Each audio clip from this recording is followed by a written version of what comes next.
twebwe icyo twakuyeyo ubwa mbere ni ibintu bibiri bihambaye. Icya mbere ni uko abahora bemera yuko ikibazo cya manda ya Perezida Nkurunziza ari imbarutso, ari ugushaka gutembagaza ubutegetsi ku nguvu, ari ugushaka kudashigikira demokrasi, ari ugushaka gukorera ba Sesakuyoze badashaka ko igihugu cy'u Burundi cigenga,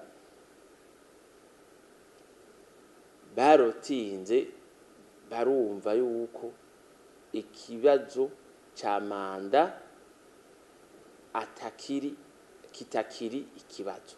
Ikindi nacyo twungutse ni uko umuhuza nabo bari kumwe badushikirije ibibazo bifuza yuko twoganirako mu kwezi kwa Ruhuhuma, kwezi kwa kabiri, barabidushikiriza.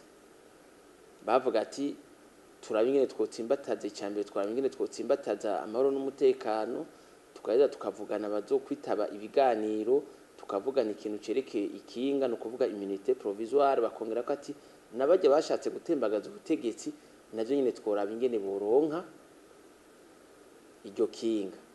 Hanyuma baravuga ati none ivyerekeye seni wa mubuzo uzocungera amatora yo mu 2020 nico bita code electorale, kuvuga ibwirizwa rigenga amatora.